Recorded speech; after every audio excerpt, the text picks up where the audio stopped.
Welcome back to the Financial Compass, the show dedicated to guiding you and your family toward unwavering financial confidence. I'm your host, Alex, and today we're tackling a topic that causes quiet, persistent anxiety for millions of couples and families around the globe: the silent battle against inflation. We're not talking about making millions. We're talking about protecting the value of what you've already worked so hard for. And to help us navigate this complex but crucial subject, we have a true expert joining us, financial strategist Ben Carter. Ben, thanks for being here.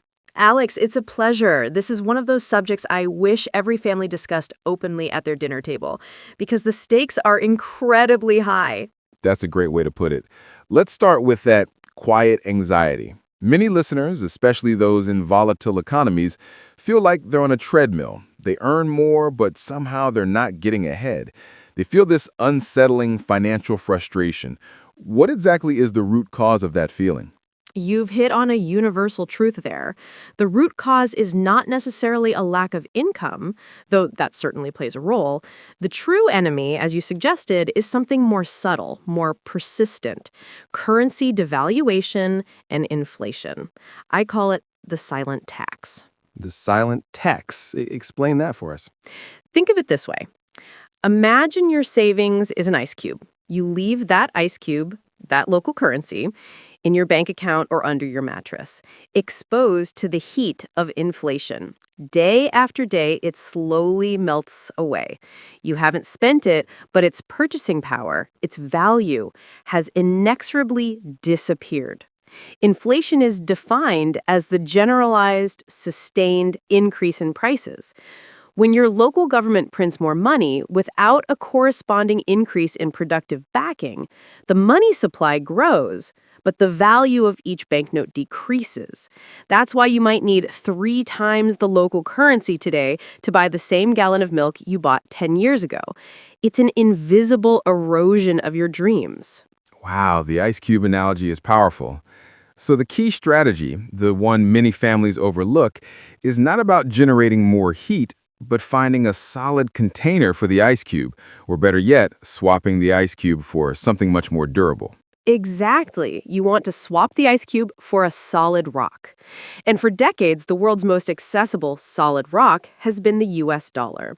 Now, some listeners might think, well, the US has inflation too. That's true.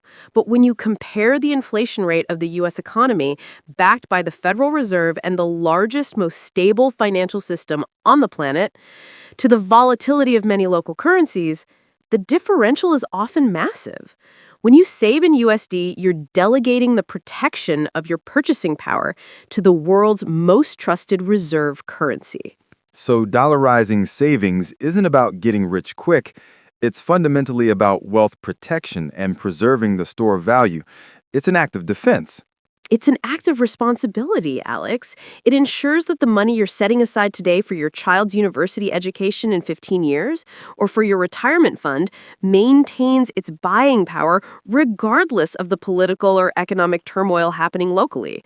Think of the dollar as the foundation of your family's future, built on bedrock, while the local currency is built on shifting sand. Which house would you choose?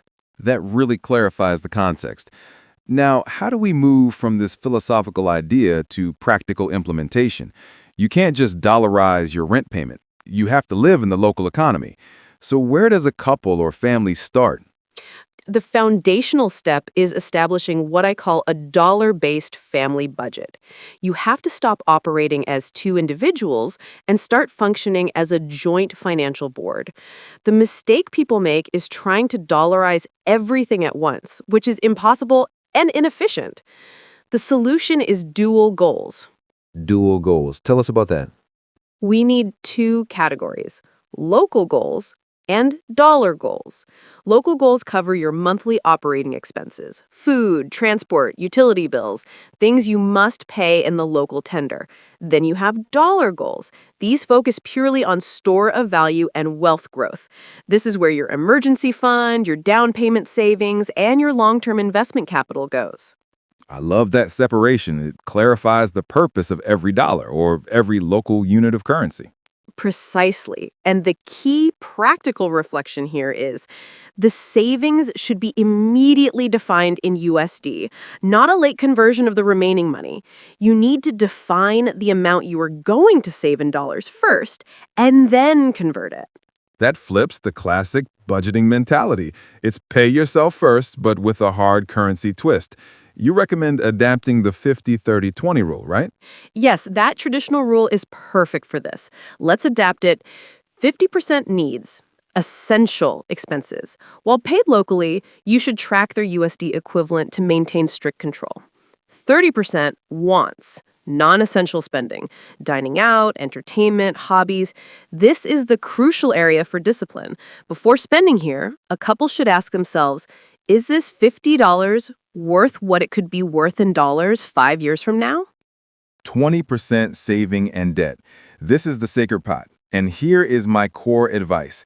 At least half of this 20%, meaning 10% of your total income, should be earmarked for immediate conversion into dollars.